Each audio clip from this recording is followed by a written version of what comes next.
refuse it. And so you could do this for the boy and basically initiate him into the covenant before he had a chance to refuse, before his fear would overcome him and he would have an opportunity to refuse.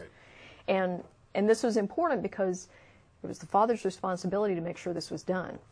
And so if the boy later refused, the father was on the hook for not having his son circumcised. What happened to free will? I thought free will was this important thing that their God wanted. Well, and what happened to the Jewish prohibition about mutilating your body or marking your flesh or something? Well, this one's different. I know, yeah. God made a deception. I know. I want to go ahead and take this. Mason, you there? Yeah. Hey, how are y'all doing? Good. Good. I'm watching the show and enjoying what y'all have to say. But I'm kind of wondering, first of all, what are y'all's, qualifications? Y'all talk a lot about a lot of things, and you don't seem to have an expert from the other side there, sort of, to give their case and make their case. And what are y'all's backgrounds to sort of, are y'all just personally interested? Did y'all? Well, I'm personally interested because I have a son, and I had to make a decision. I don't know why that's even a decision that anyone gets to make for a helpless infant, but legally I had to make a decision for him, and so I educated myself about it. And that kind of gets me to my second point. First of all, you mentioned that a Moyle was a special rabbi. A Moyle was not a rabbi. A Moyle was someone. Well, yeah, you're right. I mean, yeah, he can be a rabbi, but he could be a doctor as well. I mean, it can be. I mean, for hundreds and thousands of years, it was actually a specific job. And all these things that y'all are talking about and have researched and have looked into, I think it's worth noting that most Jewish people are aware of everything that you're saying. Right. And every male has gone through the circumcision. There's something wrong with your sound. Can you turn your TV down or move back or whatever? Hold on. Anyway, is that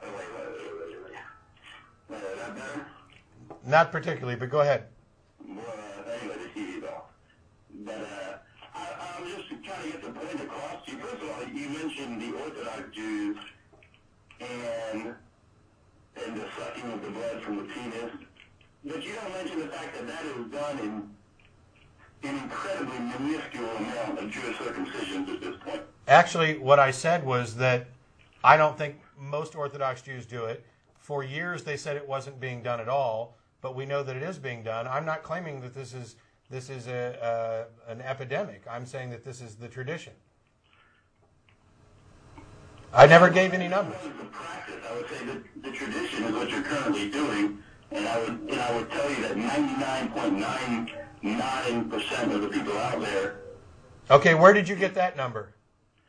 Where did I get that number? I know I'm Jewish. Let me tell you, I worked on me with a complete artist. Okay, but I mean,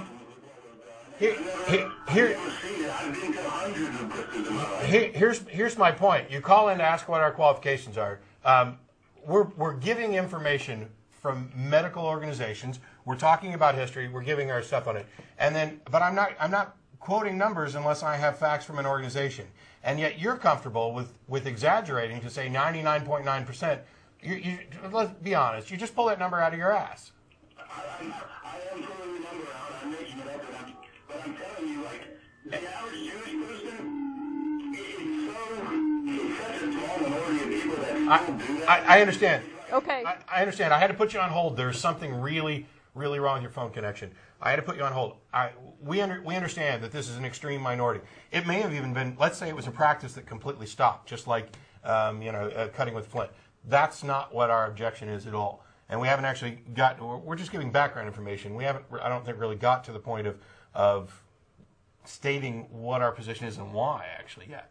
No. But I'll let you get one last word in if the connection holds, but then we're going to move on. You there?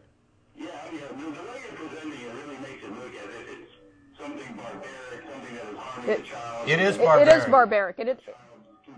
And that's just not the truth. That is the truth. It is the truth. It does harm the child. It is barbaric. It is medically unnecessary to do this on newborns. It is barbaric. It is tradition, and it does do harm. I've not heard one published report. And tell me where I can look online for some medical organization who says There's no medical organization in the world that recommends neonatal circumcision. No. I don't know that there are medical organizations. Yeah, actually, the that would forbid it. Canadian Pediatric Organization absolutely doesn't recommend it, and the Canadian Health, the National Health Service in Canada and in England do not pay for it. It's actually. That's. And All right. And in Scandinavia, they've actually passed laws that banned it, and they will put you in jail if you circumcise a child. I got to drop you because of this weird feedbacky noise that we're getting on the phone. We'll continue to address what you're talking about, both in the comments. If you can get a better phone and call back, I'd recommend doing that. Whoops. There we go. The thing is, you're not going to get a medical organization to come out and say, this is barbaric.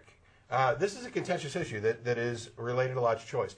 My question is, it's my opinion that this is barbaric.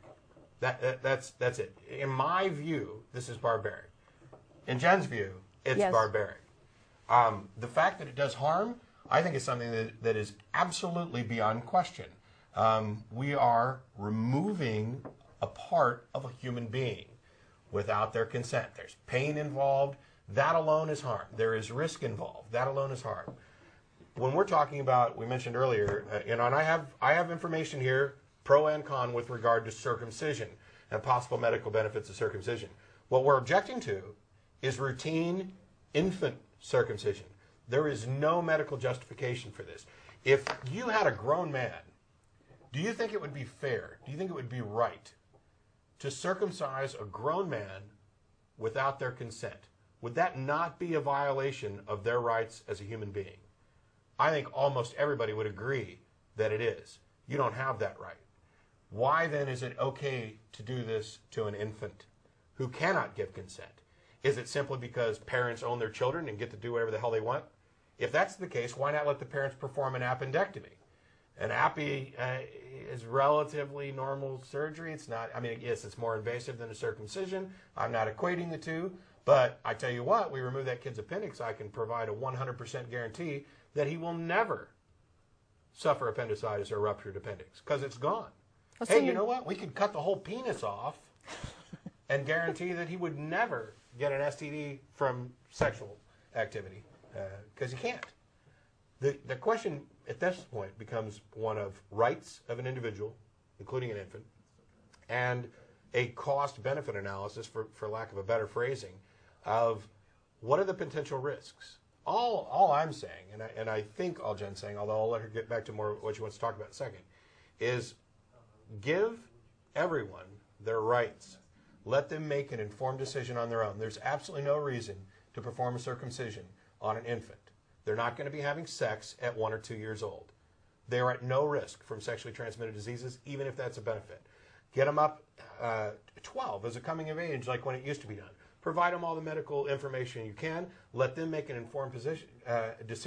If they choose on their own, based on good medical evidence, after consulting with experts to do this, congratulations. If they don't, congratulations. They've exercised a choice. That's the important thing. I'm not saying that circumcision in and of itself is bad in every situation for everybody. Do whatever you want, as long as you're making an informed decision as an adult. And in fact, just to clarify my position on this, I think that an adult male should be able to choose to cut any part of himself off, including his foreskin, for any reason or no reason at all. As long as he's an adult, he's made an informed decision, I think that's his right. And in fact, I think that it should be treated as any other cosmetic procedure, unless, of course, there's a medical indication. And even then, he has a right to consult with a physician who will give him the best cosmetic result possible. And I'll even go on record here and saying that there's a guy in Atlanta who, I have no objective way of verifying this, but I'm told he does excellent work. He actually uses a microsurgical technique so that the suture line is very small. If you're a guy and you're thinking about getting cut, I recommend you look up the Circumcision Center in Atlanta and see if that's something you're interested in, because I think you want to go for somebody that's going to give you a good result. So, You know, I have no problem with an adult male making that decision for himself. I just don't believe that anyone has a right to take that away from an infant. Yeah, and on a personal note, not to let everybody on the planet know too much about my genitalia,